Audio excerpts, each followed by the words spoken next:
Ghana on course to hit 100,000 COVID-19 tests soon. COVID-19 prevention directives enhanced. Companies ready to deliver PPE in mid-May. This is from the managers. On the front page of the New Crusading Guide, Chief Imam lauds government for lifting lockdown.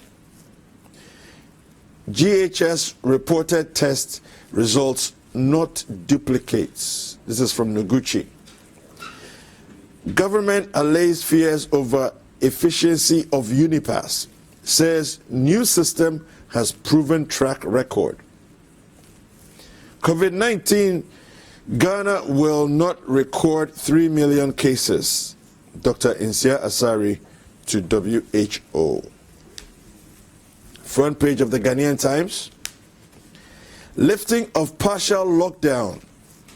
Decision based on science, says the president. COVID-19 National Trust Fund bags 34 million Ghana cedis. Dr. Insia Asari dismisses fears about 15,000 projected COVID-19 deaths. Confirmed COVID-19 cases hit 1,154, 120 recover. Let's do some online stories. And on citynewsroom.com, we have economist cautions government against misuse of COVID-19 stimulus package. Commercial drivers threaten to increase fares over high fuel prices. COVID-19, TUC calls for social dialogue over threat on businesses and jobs. Trust our tests. Core FS product still contaminated. This is from the FDA. COVID-19, 8,000 frontline police officers ordered to self-quarantine. And on citybusinessnews.com, economist cautions government against wrongful use of COVID-19 stimulus package. TUC urges use of social dialogue in addressing COVID-19 impact on jobs. World Bank predicts global remittances may drop by 20% in 2020 due to COVID-19. Ghana records second highest GDP growth of 6.5% in 2019 after rebasing economy. Lifestyle and fashion businesses lament low sales amid COVID-19. And on my Joy Online, first man to test positive for coronavirus in Upper West region recovers. Some good news there. Leadership experts praise Akufo-Addo's handling of coronavirus crisis in Ghana. And on BBC.com, Trump signs immigration green card suspension. Face masks to be compulsory across Germany. All right, so for more stories, visit citynewsroom.com and citybusinessnews.com for more business news. All right, so today we're going to have a conversation. Basically, again, as you can well imagine, it's the coronavirus pandemic, and the case count has risen to 1,154. My guests will be giving their perspectives on it. Are there any things that we need to consider, whether it's a scary thing that the numbers are going up, or is it something to give us hope knowing that we are actually enhancing our testing and understanding where the virus is. And then we'll be talking about the response team's clarification of figures and testing. There's been a whole, confusion about the numbers that we're seeing and whether Noguchi had the capacity to actually do the testing that they've done. Right now we are looking at about 80,000 plus tests, and the figures seem to not match what people know about Noguchi, but there was a clarification yesterday that there's a technique that they're using to ramp up the tests, and so they've been able to do that many tests. And then commercial drivers also are threatening to increase fares over fuel prices. The challenge is that the fuel prices are high already as it is, and then they're also being asked to practice social distancing within the vehicles, which means fewer numbers of passengers in the vehicles. How do we, deal with all of this? So we're going to have those conversations as well. My guests are Alex Sabathia, who is a former Minister of Health, and also Richard Ahiagba, who is the Executive Director of the Dankwa Institute. And so they will be joining me shortly for the conversation. Now, let me just quickly take us through a few of the stories that we're going to be looking at this morning. The first one we'll be looking at is the clarification on the cases. Dr. Insia Asari had earlier suggested, that Ghana potentially would have 3 million cases of COVID-19 in Ghana, within our country, and that sort of scared a lot of people. And as part of what he said, there were 15,000 projected deaths, but he comes to clarify. So let me just quickly read that for you.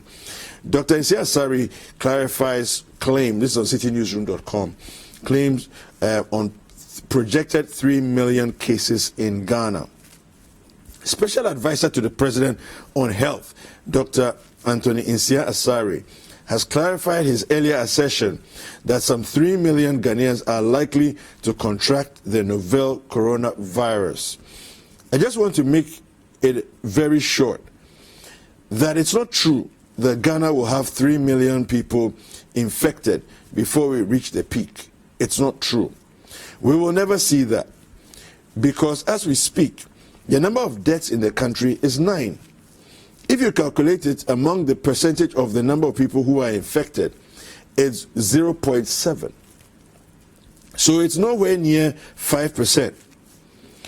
If you look at the number of tests we've done so far, we have 1,154 positives, which is about 1.5% positivity of people that have been tested.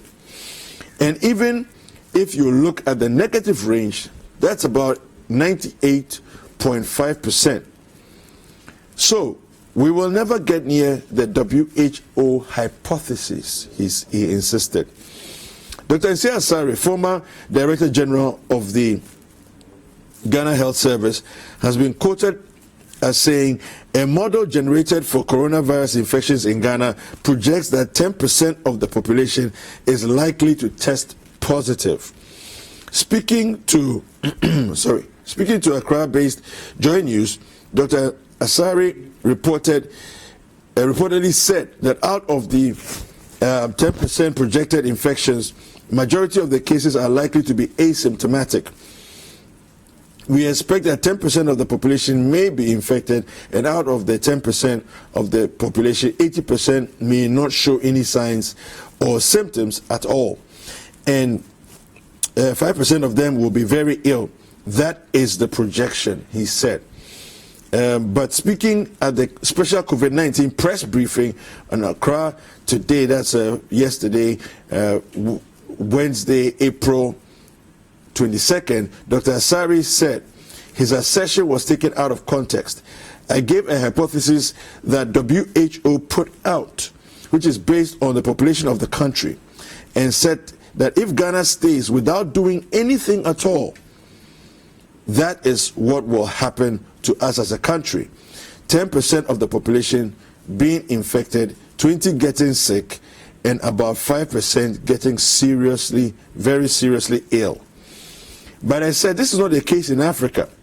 Based on facts and data we have realized that our actual figures are far below what WHO quoted.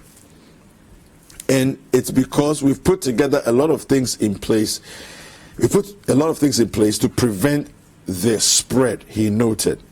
All right, so total COVID-19 cases within country have shot up from 1,042 to 1,154 with 120 recoveries.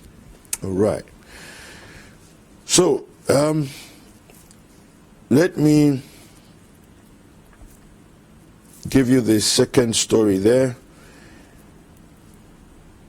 Duplicate tests are not part of the COVID-19 announced figures. This is from Noguchi.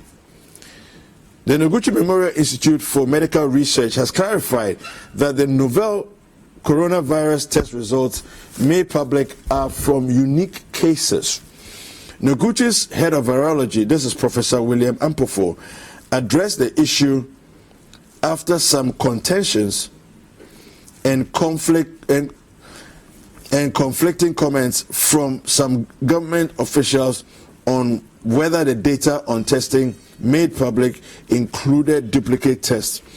Presidential Advisor on Health, Dr. Nsiasari, for instance, publicly declared the declared data on tests included duplicate cases of testing. The 120 persons who have recovered from the virus are known to have been tested at least 3 times in line with WHO protocols. But Prof. Ampofo explained those counts for the retests of people who are positive are in separate databases. It is not counted among those we're screening for the first time. When we provide the cumulative figures to the Ghana Health Service, it excludes those who have been retested. All right. My guest, Richard Ahiagba, the Executive Director of Dankwa Institute, is with us. Good morning, Richard. Good morning. How are you, sir? I'm very well, thank you. Welcome to the News Review on Breakfast Daily. Thank you kindly. Yes, so so far, what do you make of the case count as per the conversations yesterday, the press briefing yesterday? With the Ghana's case count has gone up to 1,154. We have 120 recoveries. The deaths, thankfully, are still at 9. What do you make of where we find ourselves now? Oh, thank you very much. Good morning, and good morning to your viewers and my co-panelists here. I think that there is nothing to celebrate about it, but then in the sense that we have maintained a stable case record, I think it's something to be a little excited about, to say that we need to do more to ensure that our case count does not surpass what we have now. 1,154 is plenty. One is many, and so therefore 1,154 is as many. And you were right in saying our death count is 9, painfully, but then we'll rather have such numbers than the astronomical numbers and very sad records that we're hearing from across the world. So indeed, I am comforted on one hand, and in understanding that, saying that Ghanaians, we have done ourselves good favors by following the protocols that were announced and doing our individual bits to ensure that we stay above water as far as this virus is concerned. So I'm quite unhappy, but I'm consoled all at the same time that indeed we are not as worse off as other people in other countries are. Now, when you look at 1,154, considering the fact that just a couple of weeks ago we were around, we were less than 200, we're hitting 1,154. Doesn't that concern you, though? And then also looking at the 120 recoveries, it seems that the recoveries are a little slow and lagging behind. Yeah, well, yes. Like I said, a statistic across board is not something to rejoice about.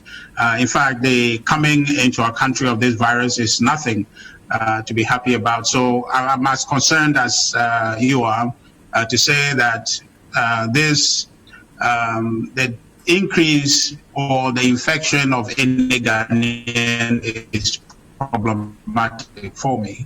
The point of it is that we need to keep our eyes on the ball, and in ensuring that we as individuals become the front lines. We know we have the frontline staff or people who are actually taking care of all of us. Yeah. We ourselves must begin to take care of ourselves by being preventive and ensuring that indeed we will not become part of the statistic by being prudent and by being self-conscious and protective of our status now as negative citizens. So it is concerning, to be very honest with you, but I believe that if we continue to abide by the protocols announced, Ghana will continue to show this very low statistic, indeed, probably just maintain where we are rather than increase it. All right, so my next guest, Alex Sabathia, he's a former Minister of Health, actually. Good morning, Alex. Good morning to you and good morning to your viewers, and I hope you can hear me clearly. I can hear you loud and clear. Yes, and I by saying that both of us are not wearing masks because we're in the comfort of our home. Yes. I'm feeling rather jealous of you at this point. What do you make of our current case count? I think the last time I spoke with you, you were in studio, and we were doing, in the lower hundreds, but already in just a couple of weeks we are over 1,000. And what do you make of where we find ourselves? Well, as you test more, you are going to get more numbers, but it only goes to reinforce the fact that we actually don't know how bad it is at the moment till we start testing across the board.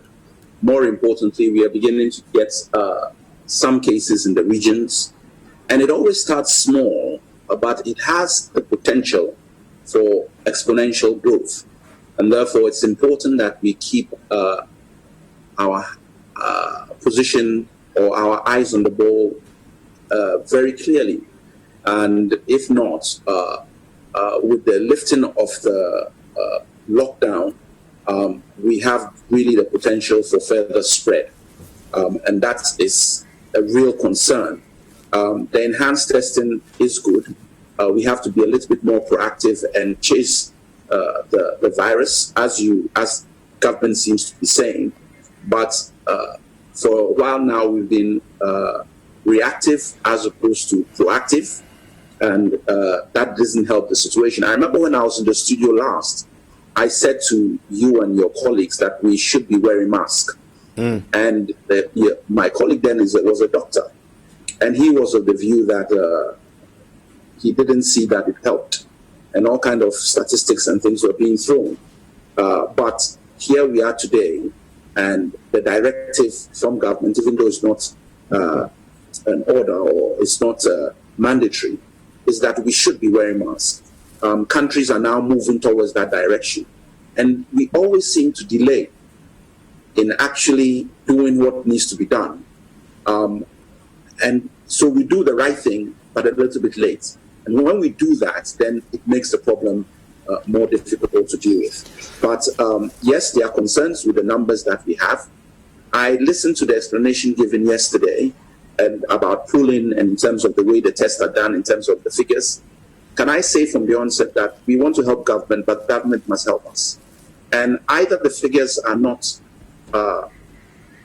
being collated well or not, I still maintain, are not being properly put together, or the reportage of the figures is not being done well. One way or the other, there's been a failure, because if everybody is asking about it, from media to doctors to everybody questioning the figures that have been put out, then it cannot be down to the fact that we are not doing simple arithmetic or maths. It's simply that it hasn't been reported well, or the figures are not being given out correctly. Yesterday, we heard from Noguchi, and they said that in terms of duplicate, in terms of duplicate figures, there was about 400 and something of duplicates this time, so it was negligible. With all due respect to everybody, when it comes to statistics and figures, nothing is negligible. People have won elections on very small figures in terms of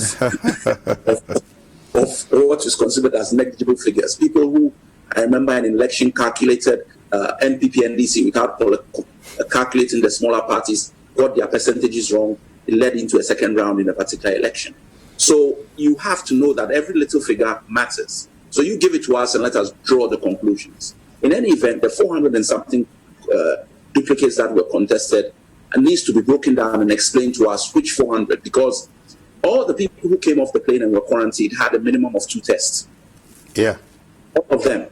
They had the first test, of which 100 and something were found positive, and then a couple of weeks before they were released, they had a second test. Mm-hmm. So if you calculate that 1,000 people have 2 tests, the number you get in simple arithmetic is 2,000. Yeah. So I don't know where the 400 comes from when you already on that simple basis have 2,000. So that's what I'm saying. The reportage is not clear, and we can help. The language is also not clear. Sometimes we talk of samples, sometimes we talk of tests, sometimes we talk of individual people who have been tested. You actually have to break that down. And these are 3 separate things. You can have 1,000 samples. 10 of them may not even be good, so you're left with 990. You can test out of that 1,000, 500. So out of the 500 you've tested, you can have 400 which are still samples waiting to be tested. Of that 500 that have been tested, you might have 100 of them which are duplicate tests. In other words, people who have been tested and you want a second test. Is that the case or not? Because of the confusion and the reportage in the past, it has led to the difficulty that we have now and the suspicion. And I think government should do more to give us more information. Noguchi should be brought in more to give us more information to help with this whole figures, because much as the explanation actually came through, it didn't necessarily cover all the issues that arose. And I think it's important because people are still jittery. Then you hold back this issue of not giving daily reportage. It's also of concern. There should be daily reportage, and this daily update of the figures. If you check your figures today and nobody has got the virus, say no increase today. Tomorrow, if 5 people are on, say 5 numbers, and you do it based on what you've been able to do in that day. But if you accumulate and say that, look, we are holding it for 3 days because the president is going to do a speech, and then we move from 800 to 1,100 and something, and in that same speech that the president is talking about, you remove a lockdown, then it gives contradictory messages. It also doesn't help us who are doing the statistics, because we need to know on a daily basis, is this thing rising exponentially, or is it a situation where we can track it better? We are also not in isolation. This is a pandemic. So figures we put out are being also collated by international bodies to get an idea what this virus is actually doing, not only in Europe and Africa. It's clear that what is happening in Africa may be slightly different from what is happening in Europe. We are also aware of mutations. So when you don't give out accurate information, or it is being reported wrongly, or not in a way where people understand, after our presidential advisor gave his talk, look at the confusion that came up, because all of a sudden people were like, hey, we are getting how many people who are going to be sick? Is this your projection? We'll actually address that one after the short break. So please don't go anywhere. Don't lose your train of thought. We'll come back after the short break and then we'll address that. Let's take a short break. We'll be right back.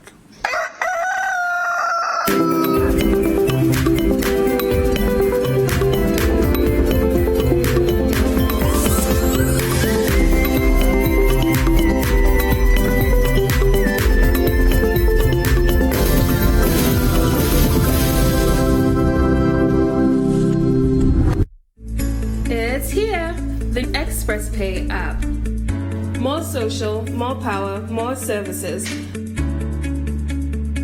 Experience a cooler way of payments with exciting new features. Want to go social? Upload a cool image to add a personal feel to your account. Payments are even more seamless with an enhanced process. Mark some accounts as favorites so they are super easy to access. Even cooler, view payment due dates and check remaining balances for your favorite accounts. Want to repeat a payment? Do that right from the History tab. Have all your money in one place with a sleek look and feel. Bank Direct has had an awesome makeover. You can now send money instantly to 22 banks and counting. Express Pay. Payments simplified.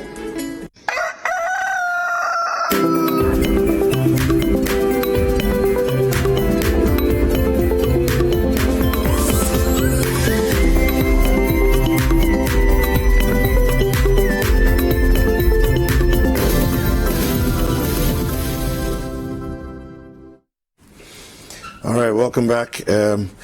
We are having this conversation about the coronavirus pandemic and the fallout from that. Yesterday, we had a press briefing, and the details that came out of that, we are having some conversations. My guest, Richard Ahiangba, who is the Executive Director.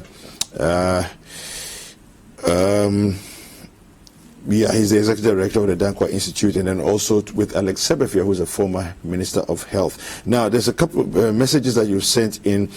This was coming from Kwablavi of Pokwasi, Benghazi. He says, the coronavirus situation in which we find ourselves now is threatening the lives of Ghanaians because the virus is spreading faster than bushfire. Mama G says, God is being good to us. Our recovery cases are rising higher every day. Help the fight and stop the spread. Wear your mask and wash your hands regularly. So thank you very much from you, Mama G. And then all of you who are watching us, especially by social media, Facebook, Twitter, the hashtag is Breakfast Daily, and the WhatsApp line is 0550-585832. Kindly send us messages and we'll read them out right here. So earlier, before we took a break, Alex Sabathia was giving us his take on the case count and the confusion that it has brought. I just want to quickly read this article here on citynewsroom.com. Duplicate tests not part of Ghana's COVID-19 figures. So this was from Noguchi in terms of the clarification. The Noguchi Memorial Institute for Medical Research has clarified that the novel coronavirus test results made public are from unique cases.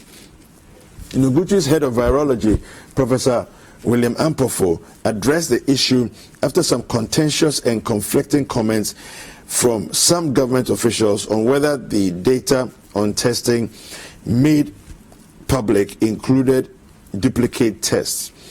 The Presidential Advisor on Health, Dr. Anthony Nsiah-Asare, for instance, publicly said the declared data on tests included duplicate cases of testing. The 120 persons who've recovered from the test are known to have been tested at least 3 times, in line with the WHO protocols. But Prof. Ampofo explained that those counts for the retest of people who are positive are in separate databases, and it's not counted among those we are screening for the first time. When we provide the cumulative figures to the Ghana Health Service, it includes those who have been retested. It excludes those who have been retested. What the Ghana Health Service is reporting is a number of individuals who are tested. So, Mr. Sabathia, this is the clarification here. Now, so the number we are dealing with, which was 480, that's the number we're talking about here, was in reference to the 120 recovered persons, and saying that the recovered persons would have gone through at least 3 tests, which if you multiply comes out to 480, and that's what he's that's what he's referring to. 4 tests, sorry, 4 tests. Yes, that's what it comes to. So when you, I hear you. From 80-something thousand people have been tested. Yes, that's one thing. Yes. Another thing we need, it is important because of the confusion that has been created. What Nbushi should be telling us is that in total we have done 90,000 tests. 10,000 of those tests are duplicates of 2 or more. The 80,000 pertains to persons, individuals. So in actual fact, what Nbushi is saying is that they've actually done more tests than the 80,000 that the confusion in the transmission of information is telling us. Because there are many people who have been double tested, some triple, some quadruple. That is, each one is an individual test that has been done. So our test count is actually more than the number of people who have actually been tested. There's a difference between actual human beings and the tests. So when you say we've done 80-something thousand tests, people are assuming that in the first instance that they are individuals, and in the second instance that each is an individual test. But to give ourselves even more credit, we should be saying that we've done, and break it down, because this is where the confusion comes out. We've done 85,000 tests in total. 5,000 of those are duplications. So in terms of individual, they are 80,000. We have a backlog of 18,000 more individual tests to do. Of that 18,000 backlog you're talking about, we are assuming, and it's an assumption, it should be clear, that none of them are actually duplicate tests that we are looking at. All these are fresh people who need fresh tests, and you're going through that number. That clarity is needed now because of the way the confusion has come from, the way government itself has been reporting it. It is not anything that anybody, individuals like me and you, have set up. One person says something, the next person says not. It was Insi Asari who said duplicates count. Till Noguchi came, we all assumed duplicates counted. He came and cleared that yesterday. It was admitted by the deputy minister on one of the, in fact, I think it was on your one of your programs, when he just on the day he was actually brought in, and in fairness to him, he just come in. So one can expect. He also has said, based on that, the duplicates count. So that information was not something that we brought up. It was questions that, and the media asked. It's not even asked, media asked. So this whole confusion has been brought about by reportage from the way in which government reported. I'm happy to say, at least now I understand, or a lot of us understand what has happened. But I think that the 480 you've explained, but it shouldn't be. I think the use of language in terms of tests, individuals who have tested, positive tests, duplicate tests, all these things should be cleared properly, because I think that the people, and sorry if I say test, I'm talking of samples. So it's the word sample, test, and multiple testing. So when people use the word sample, people use the word test, and they do not clarify it, we get confused when we pick up the information from the media. All right, Richard, what do you make of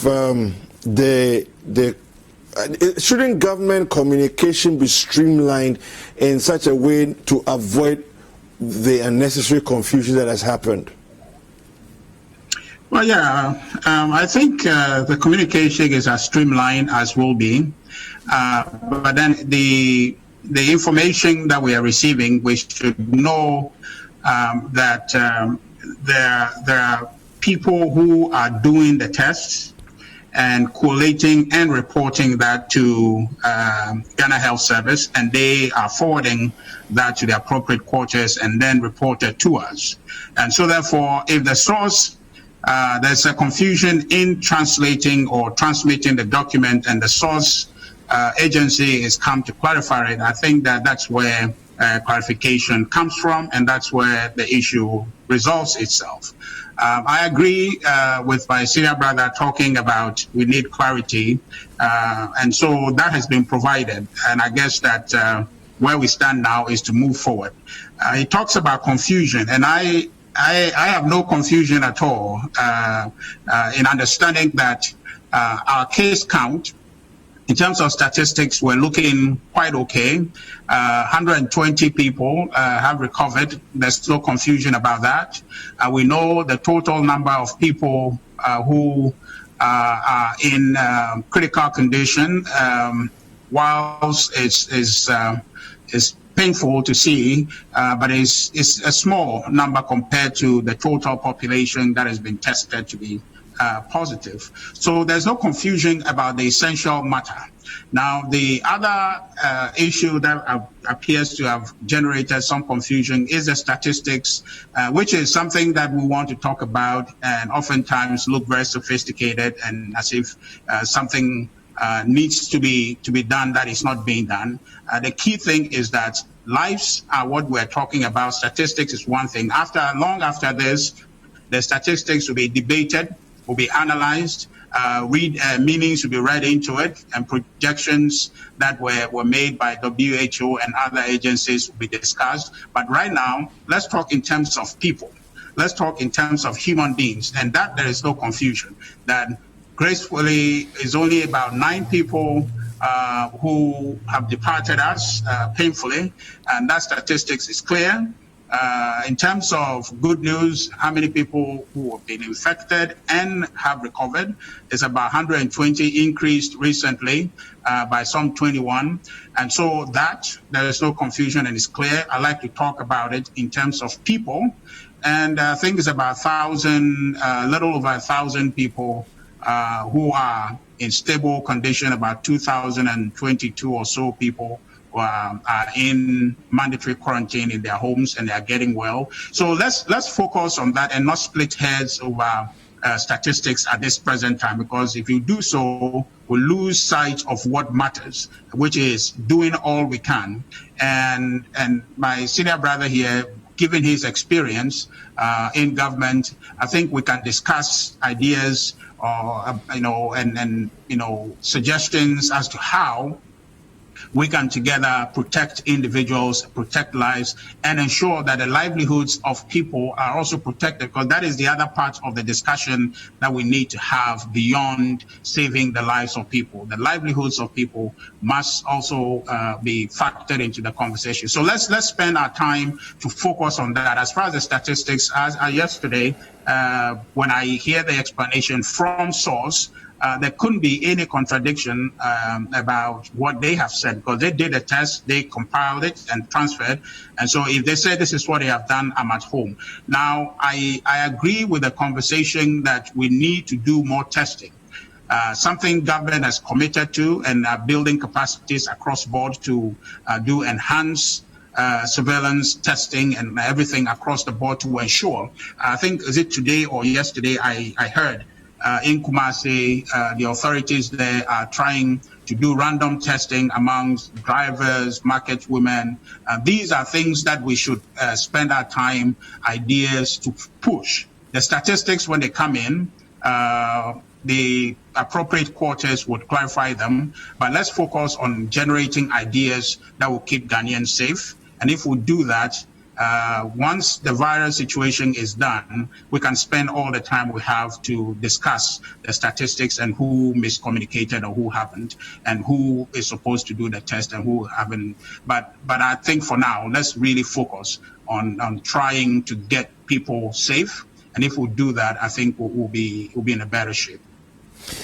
There are some messages that have come through here. I'm going to quickly read through them. Some of them will probably deserve a reaction from you gentlemen. So let me just quickly read through the messages and then we'll do the last topic. From Positive Change in Medina, he says, NHIA donates 250 Ghana cedis to COVID-19 fund, an institution that cannot pay its insurance claims, and it offers service providers for their locked up arrears. Okay, I'm not sure I'm clearly understanding that, but basically what he's saying is that if you can't pay your insurance claims, how come you're finding money to contribute to the COVID-19 fund? Good morning. I'm happy for City TV taking the lead in informing and educating us daily. Please, I want to inquire about the transport system, how it's working currently. Okay, so we're going to be discussing that in just a little bit. VIP, OA, and Metro buses, to be precise, if they have resumed work, I humbly appeal to the authorities to provide face masks as a souvenir when the passengers purchase their tickets at the terminals for maximum protection of passengers, because not all passengers have masks from their homes. Okay. Nkosohene Frimpong says, is it appropriate for a government agency, NIA, to donate to government COVID fund, especially when the agency doesn't generate funds and still owes lots of hospitals? It looks like a lot of people have issues with this. Richard, you may want to comment on that briefly when I'm done with the messages. I am encouraging everybody to choose life. This is coming from Esuoba Nana Yata from Kaswa. Therefore, stay home voluntarily. Okay, A.U. Faru from Tamale North says, good morning. Why is Dr. Nsia running away from his own statement? Or someone has mounting pressure on him to backtrack on what he said? Well, I think A.U. Faru, what he said was contextual, and he did refer to WHO. And WHO has certain hypotheses that suggest that 10% of any population are likely to contract COVID-19 if nothing is done. And that's what he was saying, that if Ghana sits quiet and does absolutely nothing, 10% of the population will get it. And then based on that, there are other projections. So I think that was the clarification that was given yesterday. I'm not sure there's anything untoward going there. Some of our people still up in the north here have the notion that the virus does not exist in our enclave. They were unfortunately misled by some political figures who wanted to claim fame out of nothing. They claim that the 10 cases were political figures. Now 2 indigents are confirmed positive in Tamale. I believe those who played politics with it will be wide awake now. Let's maintain social distancing, hand washing, the use of hand sanitizers and face masks to curtail the spread. This is from P. Yak in Tamale. Well, one more. Good morning. Please, I want to find out from your experts what's the level of our curve reference to confirmed cases. It concerns me so much with regards to the lifting of the ban on the, okay, so the lockdown, the partial lockdown that was lifted. This is Zach from Yendi. All right, so any comments quickly before we do the last topic? Briefly, I think on the NHIS situation, I think that, one thing is true, is that all of this situation we've been thrust in is a new uncharted territory that all of us are operating in. And so therefore, things that didn't used to be the norm are somewhat working their way into our norms. So I hear the comment to say by the health facility operators concerning payments and things to do with NHIS. But then I think that whatever money NHIS perhaps is using to support the fund, in which case it's supporting Ghana in a sense, may come from rationalization from their operating budgets or things that they might be using to run the office. So they probably are going to be a bit frugal in terms of Richard, the difficulty people are having is that they are behind on payment of claims. So how do they then find money? It seems a little offensive, that if you're behind on claims, you're then finding money to also, support the COVID-19 I think fund. I agree with you. And we're all conjecturing here to say that this 250,000, in my thinking, cannot be monies that is there to pay claims. Okay. The NHIS will have to pay claims, but then that is not the money they are using. If you follow what I'm saying, is like this could be, because as an institution, they have a budget to run the institution.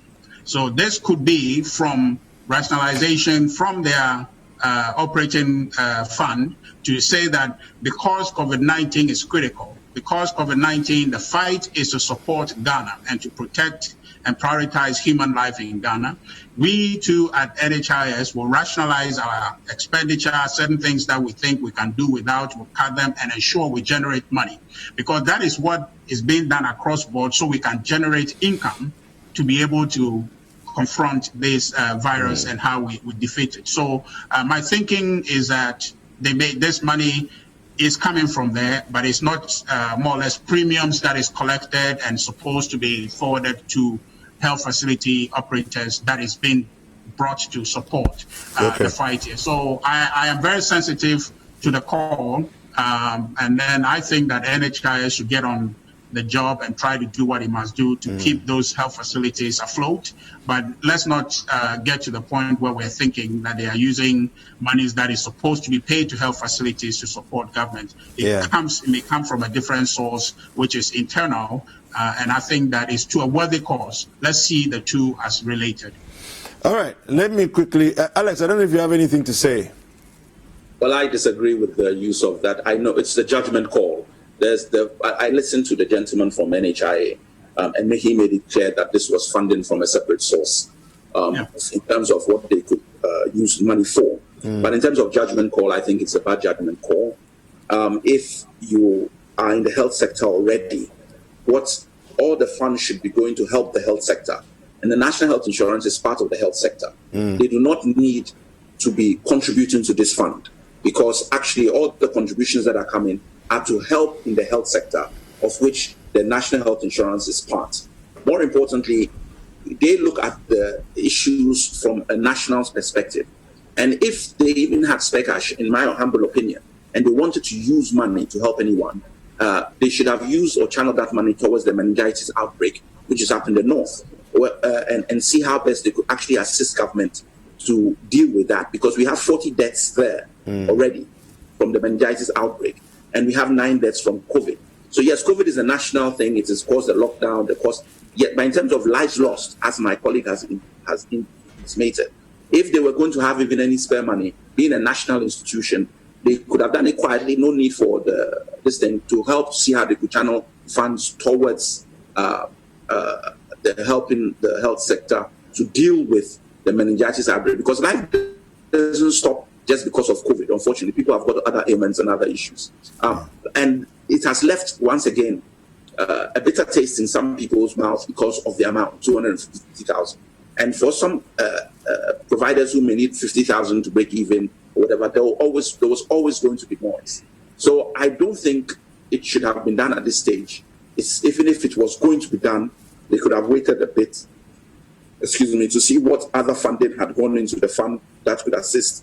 And therefore, even though I understand that the fund or the money didn't come from providers' money, I think judgment call in terms of making such a decision, I think it is a bad judgment call. Okay, all right, thank you. Let me just quickly read the last story, and then we'll talk through it. The commercial drivers threaten to increase fares over high fuel prices. Okay, some drivers in the country will, from Monday, increase the transport fares over it's okay. The leadership of the National Concerned Drivers Association says if the government refuses to reduce the price of fuel at the pumps with immediate effect, they will have no option but to adjust transport fares upwards. According to the association, the observation of the social distancing protocol in their vehicles is having a huge toll on their earnings. The vice chairman of the National Concerned Drivers Association, David Agboado, in a new City News interview, said the government must heed to their calls, especially when there was a sharp decline in the price of crude oil on the international market due to lockdowns across the world following the coronavirus pandemic. Now that fuel is $19 per barrel, we are buying it at 19 Ghana cedi and 85 pesos, which doesn't match at all. Goes on to say the government should tell the OMCs to reduce the price at least to 10 Ghana cedis per gallon. Dialogue is the first option, and that is why we are calling on the ministry in charge of transport and the Ministry of Energy to sit and discuss this, or we will increase our fares by Monday. Alex, what do you make of this? It seems like a fair call. I think it's a fair call, but it's like they've said something which is very important there. They said dialogue is the fair call. So I think if government has explanations as to why they haven't done it, what the issues are, they must go to the table and explain their position. It may be that they've hedged. So if you go and hedge and you've bought oil and you hedged at $40, thinking that it would never go and now it's $20, does government absorb the whole $40 price they bought the oil at that stage? Don't forget, it was a very rapid decline. I don't know. I don't know what the facts are. And we are going to also lose revenue from the oil that we are selling because we may have thought we were going to get a certain revenue from oil. That is clearly not going to be the case unless we hedged our oil as well. In another case, we sold it in advance at a certain price. Now, government takes this risk and makes these decisions. If they have issues, sit down with the transport operators and listen. But in terms of the drop, it's drastic. So not to actually reduce prices, especially when the least increase in prices, nobody goes and talks about hedging or anything. It's related to the consumer. Then the consumer will expect that once it drops by almost $40 thereabouts, then they also have a right to see huge benefits, not small, huge benefits. And government may be saying, well, because of what has happened, we are losing so much revenue. We need to get some revenue from, and petrol is fuel is one of the things that we can get it from. This is a down explanation thing, but the call is a fair call. Okay. Richard, what are your thoughts? Yeah, well, thank you. I think I want to commend the vehicle operators. I think from what in their statement, I see they mentioned social distancing as one of the factors, apart from just the market price of the crude and the petrol product that they buy at the pump. But beyond that, I think I agree with my senior brother about hedging. In the oil market, there's always forward buying. And so therefore, if that is a situation, perhaps it may not reflect right away. But since the beginning of this thing, we have seen petrol prices and diesel prices or so have come down, but maybe not in percentages that the operators are seeking. I would agree with them to the extent that we are measured and are seeking dialogue and not in the seeking to more or less hijack the crisis and leverage that to put government or maybe oil marketing companies in a bad shape. The issue, I think, since deregulation has become a market factor, and I think we should focus oftentimes our conversations on that. But I'll commend them and then say that let's seek dialogue. The Monday ultimatum they're given, I don't think is in good order. If for some reason there are no passengers to pick, I don't know how else they're going to make their money. So let's all be sensitive and understand that we're in a crisis. We are not in normal times, situation where we must survive together, we must work together, and we must build this country together. So let's all make sure that our skin is in the game to ensure that we win together. Fantastic. And not continue to have a situation where this becomes a political discussion that takes our attention away from the substantive issue. All right. Thank you very much to you, Richard Ahiagba, who is the Executive Director of the Dankwa Institute, and then also to you, Sabathia, who is a former Minister of Health. Thank you very much for joining me and having such a vibrant conversation. To you, the viewers, you sent so many messages. Let me just quickly read one of them here. Hi, City Team. Is there an arrangement to monitor the quality and efficiency of the masks being produced locally? It would be disastrous if people are getting them off the street thinking they are protected. But let's not allow mass production to become an informal thing too. In essence, it's a medical item, not a fashion accessory. This is Kweku from Sakumono. The rate of recovery, this is from Francis, Citizen Francis. He says the rate of recovery from COVID-19 is very encouraging. I see us overcoming soon. We should all come on board and help the government fight this deadly disease. Like the president says, this too shall pass. Well, thank you very much for sending your messages and so many messages that you sent in.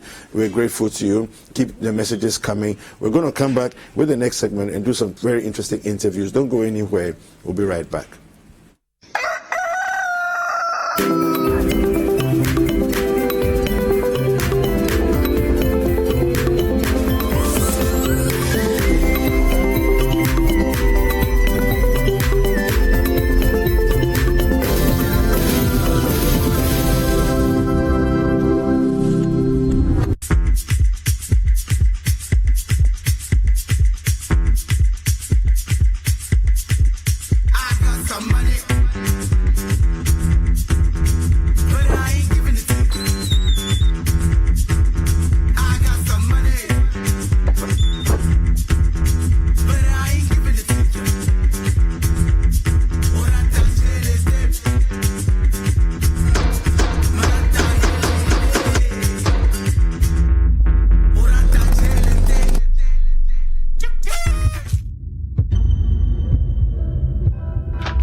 There is nothing as hard as a diamond. For buildings with superior strength that withstand all weather conditions, Diamond Cement should be your preferred choice. Locate Diamond Cement nationwide with factories in Aflao, Takrady and Bupe. Diamond Cement, as hard as a diamond.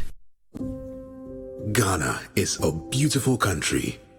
There is so much of it you probably haven't seen, haven't experienced, haven't touched, haven't felt, haven't eaten. When this is all over, let's discover our land again with new eyes. Let's feel each other again. We are one people, brought together by destiny. Let's make that count. Let's show love for each other and our environment.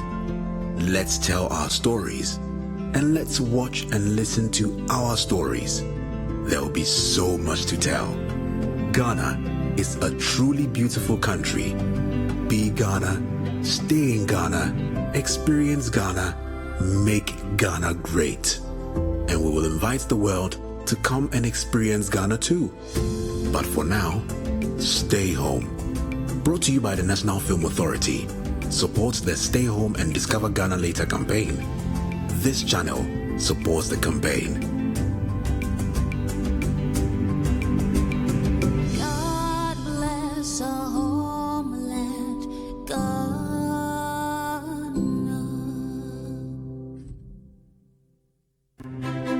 Imagine if you can get all the understanding on some of the difficult subjects you struggle with in school. As a student, do you feel dissatisfied with how hard it is to figure out the subject you're learning? Or as a parent or guardian, do you worry that your child is struggling to understand some of the subjects in school? Well, now you don't need to sign up for extra lessons or tutors. Simply tune in to Class Act, Mondays to Thursdays at 5:30 p.m. on City TV. Class Act is a show that seeks to enable senior high school students gain a much better understanding of what they learn in school.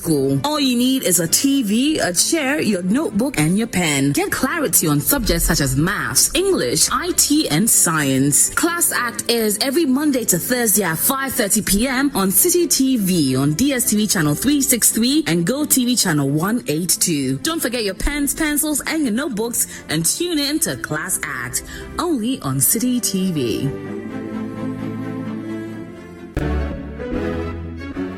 There are those with untold stories, unraveled feats, life-changing stories, and lasting legacies. They tell their stories themselves right here on Footprints. So we go to someone who were put in our various cells, and then someone you have it's a huge prison. And then it was then that it dawned on me that I was really in big trouble. Do you think that the overthrow of Liman was justified? I think that with hindsight, there was no justification. Be inspired by their hard work and resilience that led to those outstanding achievements as we trace their footsteps through the capsule of time. Because of my upbringing, my mother, my father, they are, Christianity. Yeah. So because of that, strong hands at home. Even though I'm the guy smoking, doing all kinds of things, I've never tried. You've never tried? No, never tried weed or anything. Nothing. You've never tried weed? Even drinking, alcohol, no. Why should you people put everything, everything was done before Nkrumah arrived in the country? No, aho ni leba ye. Aho leba ye.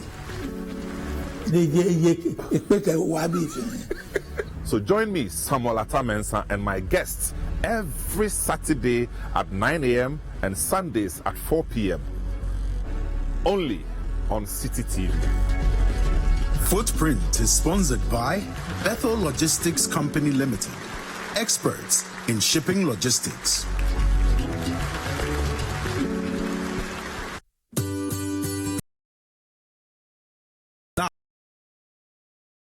To channel 363 on GoTV, access City TV on channel 182. On a digital TV, please press the menu button on the remote control and run a new search on your TV. Take note that without an antenna, you cannot access City TV on your television. City TV can be accessed on a free-to-air digital box like the GoTV and StarTimes box. City TV, it's your world.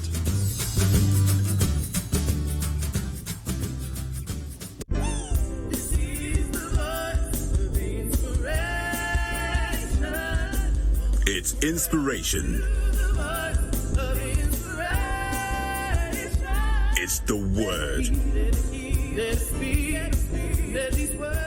The teachings. When is your time? When is your season? When is your turn? No amount of lies, no amount of liars, political liars, financial liars, family liars, hated or spiritual liars, no amount of it can stop you. Tune in to Voice of Inspiration with Archbishop Nicholas Duncan Williams every Sunday at 6:30 p.m. on City TV.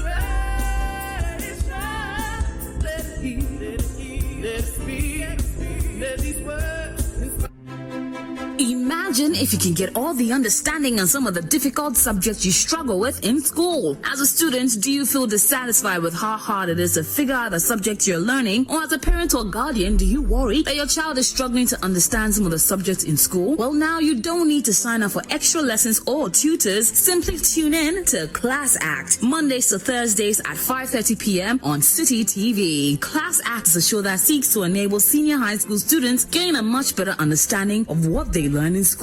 All you need is a TV, a chair, your notebook, and your pen. Get clarity on subjects such as maths, English, IT, and science. Class Act airs every Monday to Thursday at 5:30 p.m. on City TV on DSTV channel 363 and GoTV channel 182. Don't forget only on City TV.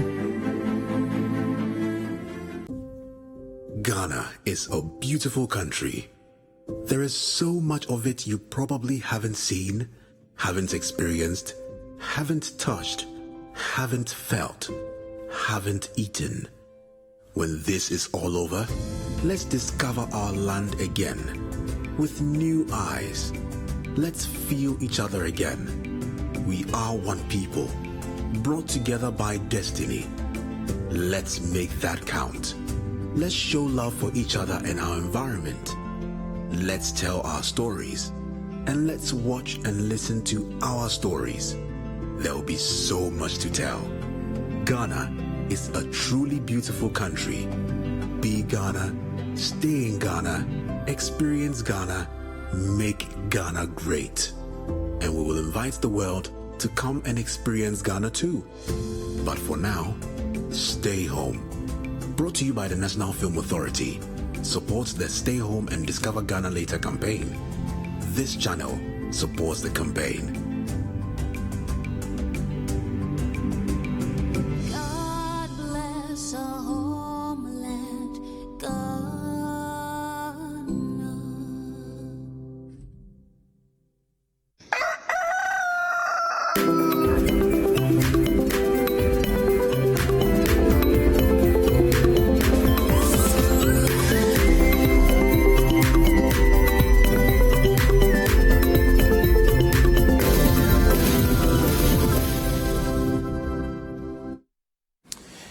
Welcome back. In these times when schools are home and school kids are home and people are struggling with what's next in terms of education and all of that, we're going to have an interesting conversation with the spelling bee people. Now, Eugenia Techimeson has joined me on the set here. Good morning, Eugenia. Good morning. Yes, how are you? I'm Kweku? good, thank you. So, are you director or you're executive director? What's the difference? I don't know. Under these circumstances. Yes. So, Young Educators Foundation, that's your organization, right? Yes. Okay. Yes. So, tell us, this is, I think it's the 14th year? Yes. The spelling bee? Yes. Okay. So this is the 14th year of our spelling bee program. Okay. We've just entered the 14th year of our spelling bee program. We ended the 13th year with a lot of support from City, where you broadcasted live across the continent. We're so excited about that. It was also the edition in which the Asante Hene hosted us. So it was a big deal. It was fun, and we've just ended that. Yes. How are you coping with COVID-19 and all of that? Well, I guess we all are adjusting. I believe that's what's happening. It's not been easy because as a program, we focus on promoting the concepts of literacy. So we make sure that we understand that spelling is not just spell Kweku and then you start. Yeah. So we train the children. So normally around this time, we are in schools training the children. So now that obviously we can't meet publicly, as everybody else is doing, we're going digital. Okay. So we've had to put all our resources into the digital format and share with students who are interested so that they can use it. So we use our website as well, spellingbee.org, where we have fun games and basically information about how the language works, because what we believe is that, look, everything is taking almost a backseat. Okay, everything is almost taking a backseat, but literacy can't, more especially in these times where now you have to communicate in the digital space. So your spelling must be apt, your grammar must be apt. If you miscommunicate, you mistype, and if you're going to type, say 10,000, and you add an extra zero mistakenly, or if you're going to communicate something else and you mistyped, it could bring about a lot of problems. And I think that the bigger issue is that we are adjusting in the digital space. It has not been smooth, I must be honest. Where people who are used to, we're very communal, very touchy, very, I need to see you to believe you are teaching me. And so we've also taken a hit. I've got to be honest with you. We had about 7,000 children last year by the end of June. And as we speak, we have like 100 students. Yes, and we're almost getting to June, and we know there is no way we're going to hit the numbers. So, and we know it's not because people are not interested. People do want their children to be educated, but the challenges are such that we've got to adjust. So, the spelling bee, a lot of what we see is the oral side. Yes. Pronunciation of words and so on and so forth. Yes. How are you dealing with this in an online world? Yeah. So again, initially, that's what we all thought. That how are we going to deal with this? You know, because spelling And even if you start with training, it does end in an oral aspect. We do spell on paper, though. There's that. Okay. But the fun of it for the children is to be oral about it. And so we have creative ways of going about that. There are interactive programs and games, for example, where, let's say you wanted a child to spell, and here, I mean, when I say spell, I mean spell on a keyboard, spell, say, maybe Ghana. Okay. And so you'll give them all the information about the country. So it's in West Africa, it has a population of such and such. It's the Ashanti, it has one of the biggest kingdoms in the world. So again, what you're doing is you're still making sure that the child is critically thinking. Yeah. And then, you know, sort of the clues sort of help them, the origin of the word, okay. Everything else except the spelling of the word. And so it encourages the children to do a bit more critical thinking or apply the clues around them to address it. Okay, so help me with something. Now, this is something I keep hearing over and over and over again. English language seems so illogical. Yeah. Is there a method to the madness? Yes, there definitely is a method to the madness we call English language. So I think that I can speak for Ghanaians. I can't speak for the other people who talk about English being logical. I shared a document. The words are not coming, and I work with words. I shared a document with. I don't know if you have it. We could have used it, but bottom line about the difference in English and our language is that our language is phonetical. Okay. As in, what you hear is what you spell. So when you hear kwakwe, you know it's a K. Or when you hear kweku, it's a K. But when you come to English, when you hear quandary, it's not necessarily a K. And why is that?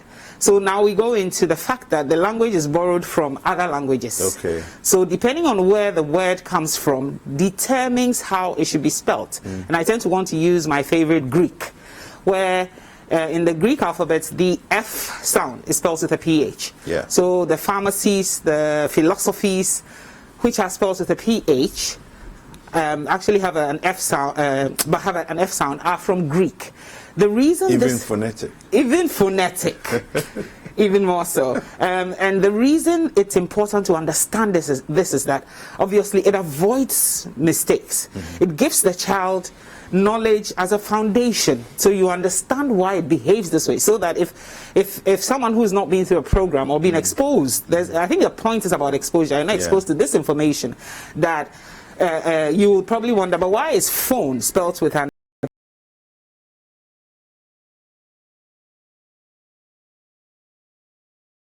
it's not so much as illogical, but I think it's how we are exposed to the English language. Okay. We almost treat it as though it's phonetic, but it's not. And that is what the spelling bee does. We take children through that. We even take adults through that as well, you know, to understand how the language behaves. Yeah, fantastic. Now, I know that the Otumfuo has been very much a big supporter of the spelling bee. Do you have other government institutions and government itself supporting you in this?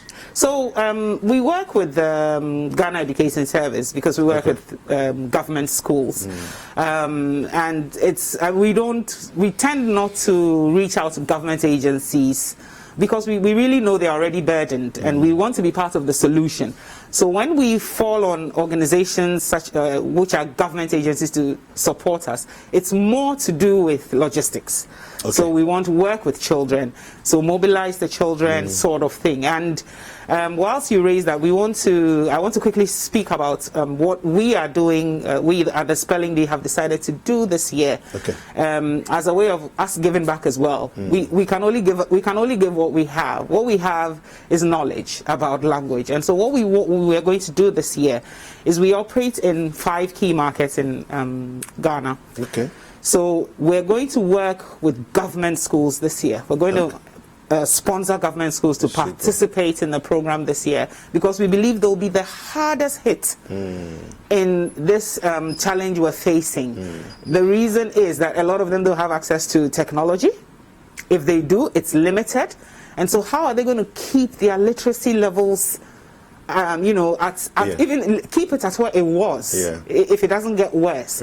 And so we are considering, we're not considering, we've decided that this year, as a way of giving back, we will support schools from government schools from the 5 areas markets. So that's Accra, Tema, Kumasi, Takoradi, Tamale, and make sure that we're able to pull them in. Whilst I'm sure government is also planning something for the schools, but this is what we can do. So we typically, all the government agencies we work with, is typically more of an operational relationship. Yes. So for those who are watching right now, how do they participate in the 14th edition of the Spelling Bee? So I'll let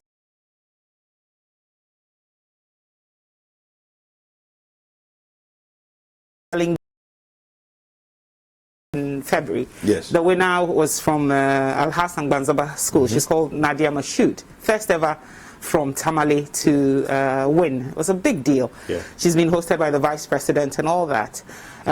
So she was meant to go. So she was meant to go to the U.S. in May to represent Ghana at the international finals. And Ghana is the only African country that participates in the international finals. However, we just got a notification from our affiliate company, Script Spelling Bee, informing us of a cancellation of the May program. Obviously, it cannot happen under the circumstances we find ourselves.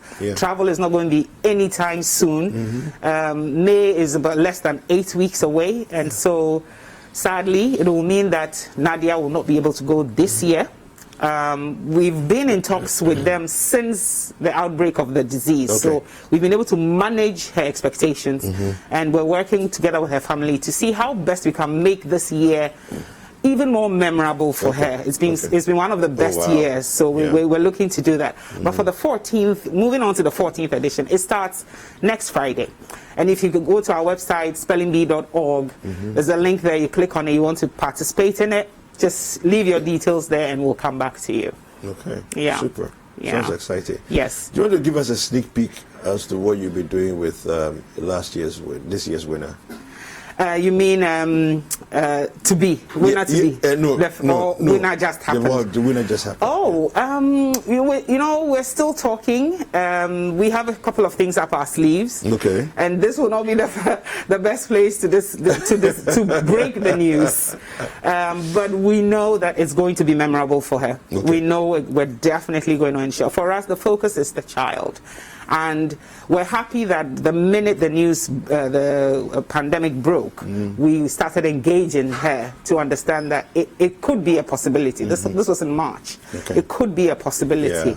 And so she's disappointed, we understand, but not as badly as if we had kept it at bay. So, and again, she's reveling in the fact that she's already been to the Asante Hene, met him, had a private audience with him. You haven't had that, have you? No, I haven't. Thank you. She's been a guest of the vice president. The vice president gave her and her colleagues. We were looking at those pictures. Her and her colleagues a brand new tablet and hosted them for a weekend. It's really nice. And she's the toast of her town as well, back in Tamale. So I guess what we want to look at is the silver lining in all of this. That she hasn't lost anything. Really, if for anything at all, she will be remembered for the girl who made it from Tamale in 2020 as well. Remember how when we were kids, everything was loaded onto 2020? I know. We're here now. I know, right? Maybe 2020 was tired. 2020. Maybe it was tired before. And we're here. We got here. Okay, so quickly before you go, there's this saying, Brofu Yedru. And people are always, when you write something on social media, wherever it is, it's like, such big English, and they're fussy and complaining. Now, what I've noticed over time is that even some of the teachers of English struggle with the language. How are we ever going to make it if this is the problem that we have? I'm so happy that you actually have been able to call it who they are. They are teachers of English. They are not English teachers. An English teacher could be a teacher who's from England. Yeah. So I'm so happy you did that. I'm so happy you did that. That's that. But teachers of English, what I have noticed, and I share with my teachers whenever I get the opportunities, that they're not reading. And when we were growing up, our teachers of English and literature were avid readers. Yeah. So they were abreast of language, trends, and what have you not. But today's average teacher of English is not a reader. So they are very technical. Very, as in, I know where the syntax should be, the grammar, but the fluidity of the language, such that you know that, for example, nurse is a noun, and it means a woman or a man who does such and such. But how will you explain to a child when you say to nurse feelings? The same word, the same spelling. Okay. It's the fluidity of the language. And if you're not reading, you won't be able to I don't mean read textbooks. Read, leisure reading. You are not exposed to such vocabulary because, again, the language is not yours. It's someone else's. So you learn. It's like if I want to learn tree. I mean, you have to engage in the situations. Yes. You know, when I get to Kumasi, I'm unable to speak tree because I realize what we speak here is not tree. It's something. Because the way they speak is nothing. And even they say, I speak a bit of Ghana. When I get into proper not even Osu, like inside, I can't speak it. But I realize what I'm saying is not Ga, you know. So in fact, I have said to people that because our language is deep and thick. English is learnt. And so, but obviously we say it because there's a bit of lack of knowledge and exposure. So it's more exposure. And today is World Book Day. Today's World Book Day, and so I really am passionate about reading and adults reading as well. We get parents saying, "Oh, children are not reading." They don't see you read. They don't see you, and in this time where, especially, we are all now home. If we keep staying on our phones under the guise of reading, we are actually sending a wrong signal to our children. Yes, you may be reading on your phone, but you want to see your child holding a book. Children copy. They don't necessarily lead you in. They won't do what you expect. They can only copy you. So if you surround yourself with books, and if we read, and we are saying, let's even read. I don't like dark genres, but I'm having to go there because I realize that that's what the children are watching and are relating to now. So if you even want to be engaging young people, but what is the current trend in literature? And it's dark genre. So you might want to just read because you want to know. It's knowledge acquisition. So I think that saying is premised on the fact that we are not really pushing ourselves. Any final words for viewers as we are getting into the season has begun already, right? Yes. The 14th session. Well, what I can say, I know that whilst the season has begun, I also think that for some schools, some privately run schools, lessons and sessions have begun. Learning sessions and have begun, obviously virtually, and so we are all struggling. How do we don't, we're not home tutors. We are educators as parents. We know how to tell her, don't do this, don't do that, but we don't know how to make them learn academically. And I think that we need to really pace ourselves, and we just need to have a few rules in place. For example, in my house, because we are now in school and we are using technology, and therefore we are watching we're sitting behind the computer and reading. There's no other. You cannot finish using the computer and go onto your iPad or your tablet. You can't watch TV either. That's too much screen time. So the other thing is, they're going to, whether we like it or not, they're going to be spending a lot of time behind the screen. What are some of the things we can do to minimize it? Plan it. After every 2 hours, they take a break. They've got to. This is not regular school where the teacher is there from 7:30. Even with that, they get out of the classroom every 45 minutes to an hour. So after 45 minutes, 1 hour, depending on the age of your kid, they should take a break. And the break is not go and watch TV. That's true. The break is do something else. It could even, and that break cannot even be go and read a book because it's still heavy on the eye. So it could be do something that's not related to classroom or studying or computer based. Again, something someone taught me yesterday, because of the amount of time our children are going to be spending behind gadgets, if they're using computers or whatever gadget they're using, we need to reduce the screen, the intensity of of the screen light to about half of what it should be. Yeah. So that we don't have it by December, we don't have so many children wearing glasses or suffering from eye problems. Thank you very much, Eugenia. Thank you so much. It's been fun. Yes, it has. Yeah. Yes, it has. We will be speaking to Eugenia Techimese, who's the director of the Young Educators Foundation. They run the Spelling Bee. We'll be back after this break. I'm going.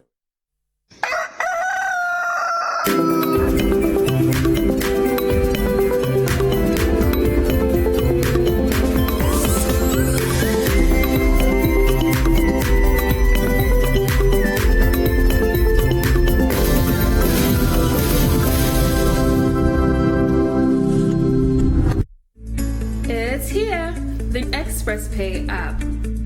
More social, more power, more services.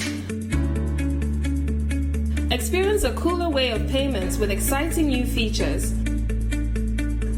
Want to go social? Upload a cool image to add a personal feel to your account. Payments are even more seamless with an enhanced process. Mark some accounts as favorites so they are super easy to access. Even cooler, view payment due dates and check remaining balances for your favorite accounts. Want to repeat a payment? Do that right from the History tab. Have all your money in one place with a sleek look and feel. Bank Direct has had an awesome makeover. You can now send money instantly to 22 banks and counting. Express Pay, payments simplified.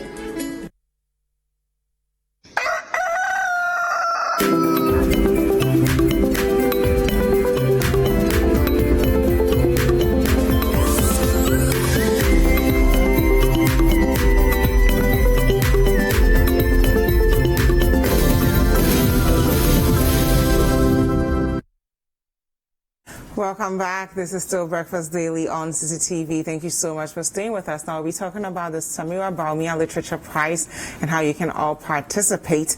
I've been joined by Jessica Boyfield, who's the Media Relations and Research Officer of the Samira Empowerment and Humanitarian Projects, as well as Fui Khan Tamaklo, who's a judge on the Samira Baumia Literature Prize. Good morning to both of you. Good morning. How are you doing? Well, thank you. Good. So I'll start with you, Jessica. Can you tell us a bit about the Samira Baumia Literature Prize? Yes, of course. So we're hoping that it would be an annual prize where we celebrate writers and give writers the platform to share their art with the world. Haja Samira Baumia is an avid reader and she loves poetry. And for many years we've been focusing on those who read books, and we haven't really highlighted the writers who give us the stories. And so this year we decided, let's place some focus on our writers. And so that's how the prize came about. Really, it's just a launch pad to get writers creative and to give them the opportunity to get published and support them on their journey of storytelling. Okay, and I'll come to you briefly, but before that, can you tell us a bit about the foundation itself, the Samira Okay, Baumia? so the Samira Empowerment and Humanitarian Projects is an NGO that's run and managed by Haja Samira Baumia. We have three key areas that we focus on. It's health, education, and women's empowerment. And for the last 3 years, we've had projects across these areas. So in health, for example, we've given out 5,014 birth kits to women in the East Gorinjam municipality. And we're doing this just to make sure that we reduce the numbers that come out as a result of maternal and neonatal mortality. We also have equipped health institutions with medical equipment, medical supplies. Just recently, we donated supplies to the Accra Psychiatric Hospital and Pantang. Across for women empowerment, we have two main projects that we work on. It's the Share Empowerment Initiative. And we've trained 1,200 women in share picking, and we intend to train 400 more women in share quality processing. These women have been given protective gear, from boots to gloves to headlights, headbands, and we're constructing facilities for the share processing in the areas where the project is happening. We also have given 300 anti-snake vaccines to health institutions in these areas. You know, share grows wildly, and so you need to protect the women who are into it. We've trained 200 women in soap making and bookkeeping, and so Hajra is very passionate about women and children primarily, and so a lot of our projects are geared towards them. Education-wise, we have given 70,000 books to 46 schools across the country with our Library in a Box project. We understand that it's not every school, especially the underprivileged schools, can have static libraries, and so we don't want to steal the joy of reading from them, so then we send them boxes of books to encourage the kids to read. And like I said, we've given out 70,000 of them. 70,000 books, yes. And Hajra is very passionate about cultivating a habit of reading and writing among the youth in Ghana and improving literacy and critical thinking as well. Beyond these things that I've spoken about, Our Excellency Hajra also is an ambassador for clean cooking. We know that a lot of people still in Ghana, about 70% of the population, use unclean fuels to cook. And so Hajra as an ambassador is pioneering so that we bring clean cooking fuels to these women. And it's women and children who are primarily affected. You know, like if you cook with firewood and you're inhaling the smoke, it's not going to be good for you. And so she's doing this with the Clean Cooking Initiative, and she's also pioneering. Look, she does a lot, right?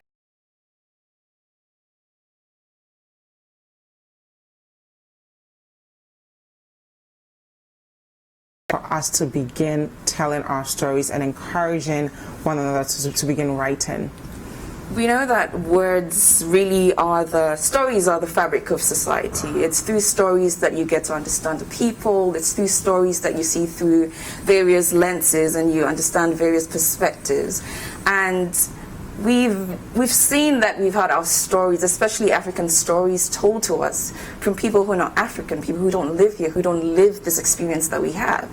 And so understanding how critical storytelling is, with getting people to understand themselves, understand other people, to create connections, we decided let's really highlight this literature, this storytelling, and that's why we focused on it, really. Okay, so we'll now hear from Her Excellency Samira Bawumia herself and then continue the conversation with our guests. Hi everyone, I hope we're all well and following prescribed protocols to keep safe. With World Book Day just around the corner, we are reminded of the very important roles that stories and the art of storytelling play in our society. For many of us, stories inspire, teach, heal, make us laugh, and ultimately connect the dots in our lives.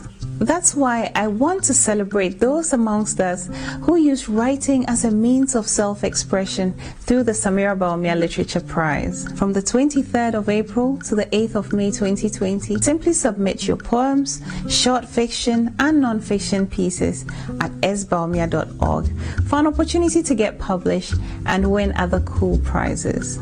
We look forward to reading all your wonderful creations. Visit sbawumia.org for more details. Let's get writing. So there you have it. You heard from Her Excellency herself about the Literature Prize. Now we have one of the judges here with us. Fui, can you tell us a bit about yourself and why you decided to come on board as a judge? So I'm a short story writer, which is what I focus on primarily. Okay. I started writing around 2015 and then published my first book in 2017, and also I teach literature to children as well, privately.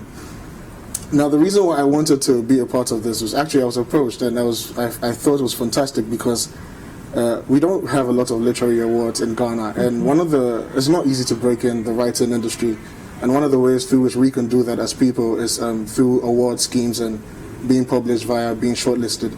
And so I felt like this was a great opportunity for me to be a part of, and so I jumped on board straight away. Wow. Now, what are the different tracks? If people are watching and they they write poems or they do short stories, what are the Okay, tracks so there are three main categories that we are asking people to submit to.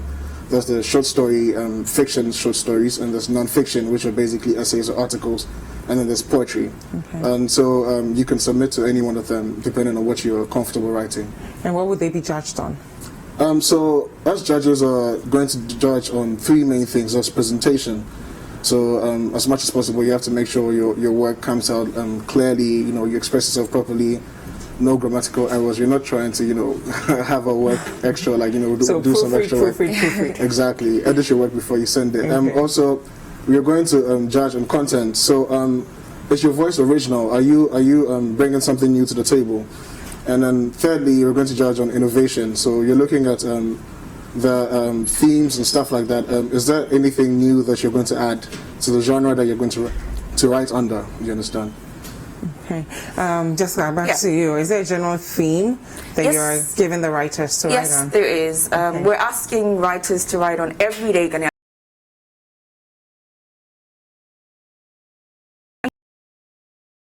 About the fan milk vendor, right? Because whatever country I'm in, when I rise in a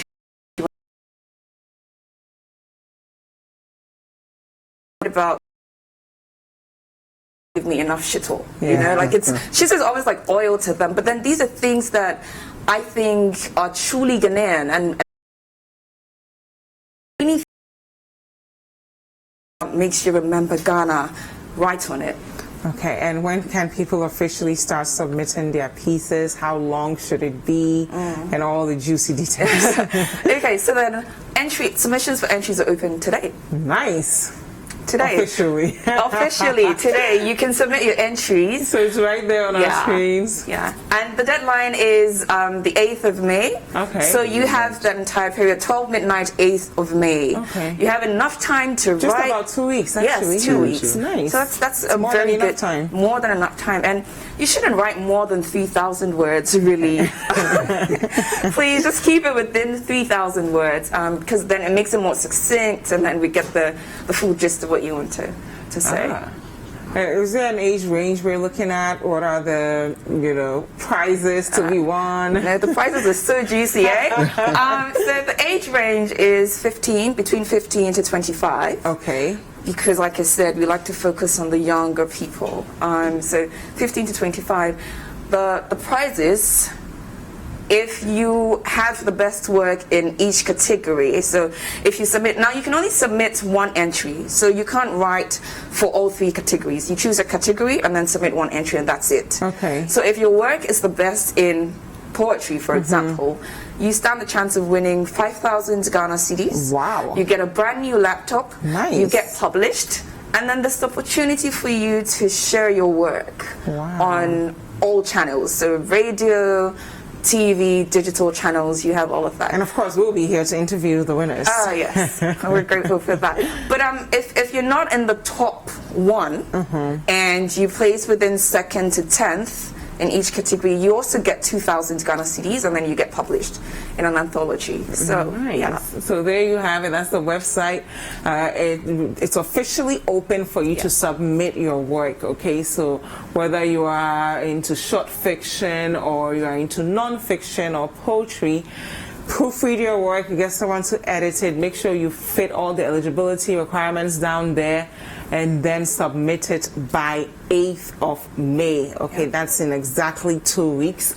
So we want to get all our pieces out there, and I think for any up-and-coming writer, the grand prize is to share their work with the rest of the world. We're not going to take a look at some of the judges aside, Fui, so that our viewers can really appreciate the pool of talent that are going to actually, judge your work. But there you have it, some of the prizes, 5,000 cedis, as Jessica said earlier. You get your laptop, you get to be featured as a winner, as well as the others who will come in 2nd place. So we'll now take a look at the other judges. We have Ama Asantewa Diaka. She's a really great storyteller, and she would really help you. What would she be looking out for? Do you know?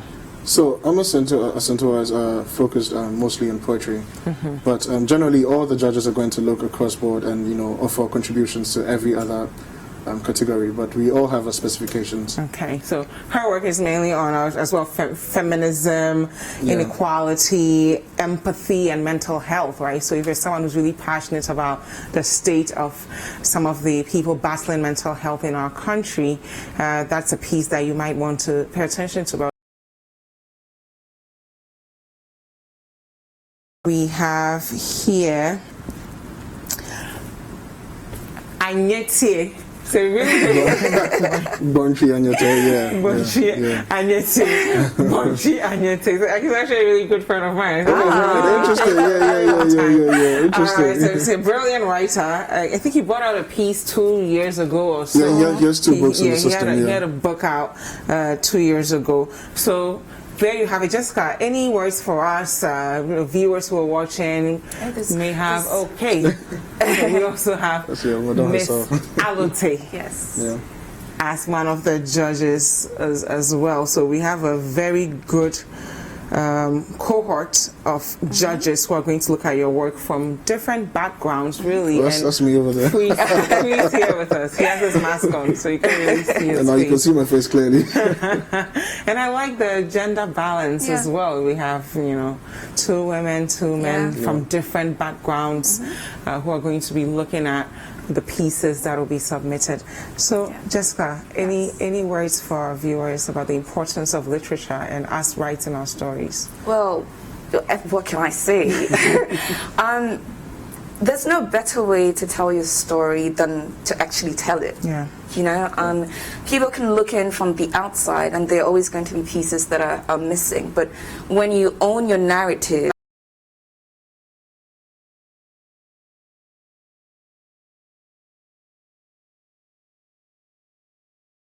know how reading just sparks your imagination. You're literally thrust into a magical world when you start reading, And look, writing is not an easy task. If we would tell you, it's really tough to do. But we have writers who are kind enough to share their words with us, to share their worlds and their experiences with us. And so when you look at all of these things as one whole, you realize that it's just a fantastic way to let people express themselves and to allow you to delve into other people's lives as well. So how important is literature? Extremely important. Extremely important. And to all of you out there who like to write and who want to, dip your toes into writing, this is a perfect opportunity for you to do that. Yeah. Where can we find out more information about the Literature Prize? Well, you visit sbawumia.org, SBAWUMIA.org. So you go on there and you're going to have all the information that you need to have. Okay. And if you have any questions, where do we go to ask them? If you have any questions, again, you go to sbawumia.org.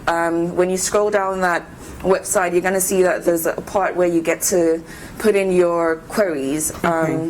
So then you can easily send in your questions. I love how clean and simple this is. Thank you. There you have it, eh? Thank you.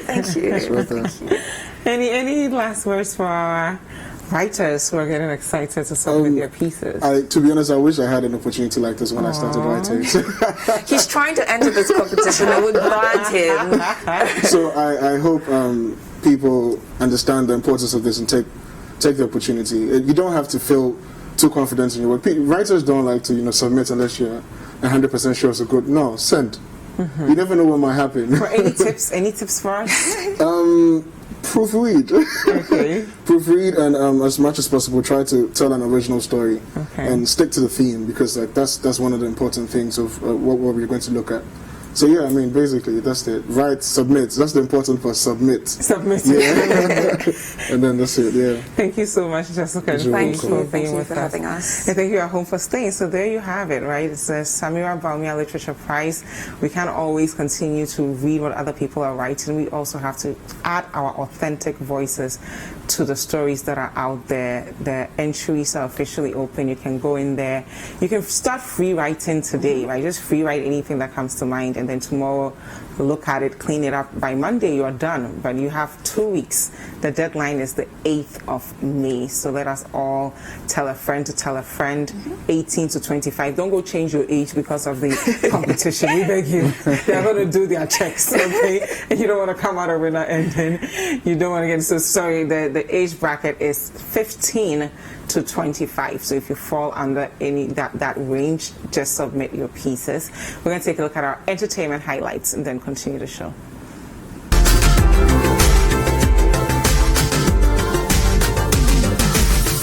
Welcome to Entertainment Highlights. My name is Atokwame Suman Mensah. Unlike Stonebwoy's previous albums, his upcoming Angloga Junction features only one Ghanaian musician, Kojo Entry. All other featured acts on the album scheduled for release on Friday are from other parts of the world. Speaking to Kweku David on City TV's Breakfast Daily on Tuesday, Stonebwoy said his choice of features was deliberate to penetrate into the international music markets. The album, which talks about his identity, experience, and influence, also features Kerry Hilson, Zlatan, Diamond Platinum, Jamel, Nasty C, among others.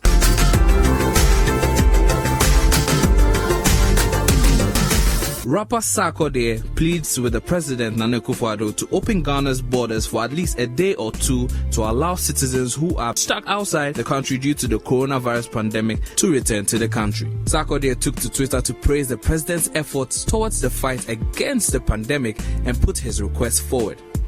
Mr. President Nana Akufo-Addo, you have done so well with how you're handling this pandemic. We appreciate your efforts, but please, can we open the borders for at least a day or two in between times for citizens stuck outside to get back, please, he tweeted. Sabathia is not the only showbiz personality stuck abroad due to the lockdown in various countries brought about by the coronavirus pandemic. Papi Kojo, Roll MC, D Black, and Agbeshi are also not in the country at the moment. As one of the measures to curb the spread of the disease and also prevent the importation of more cases, Ghana's borders were closed on the 22nd of March 2020.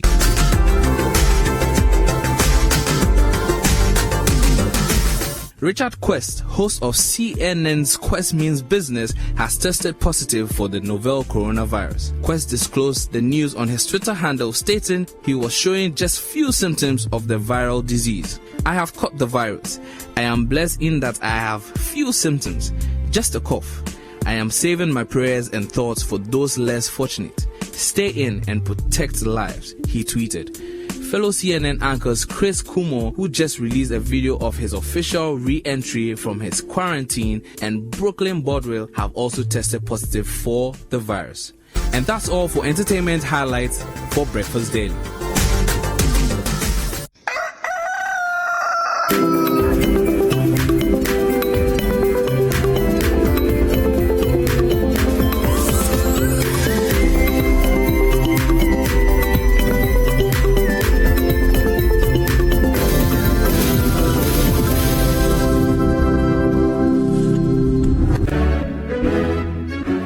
There are those with untold stories, unraveled feats, life-changing stories, and lasting legacies. They tell their stories themselves right here on Footprints. So we go to someone we were put in our various cells, and then someone you have it's a huge prison, and then it was then that it dawned on me that I was really in big trouble. Do you think that the overthrow of Liman was justified? I think that with hindsight, there was no justification. Be inspired by their hard work and resilience that led to those outstanding achievements as we trace their footsteps through the capsule of time. Because of my upbringing, my mother, my father, they are, Christianity. Yeah. So because of that, I strong hands at home. Even though I'm the guy smoking, doing all kinds of that, I've never tried. You've never tried? No, never tried weed or anything. Nothing. You've never tried weed? Even drinking, alcohol, no. Why should you people put everything, everything was done before Nkrumah arrived in the country. No, I hold never ye. I hold never ye. So join me, Samuel Atamensa, and my guests every Saturday at 9 a.m. and Sundays at 4 p.m.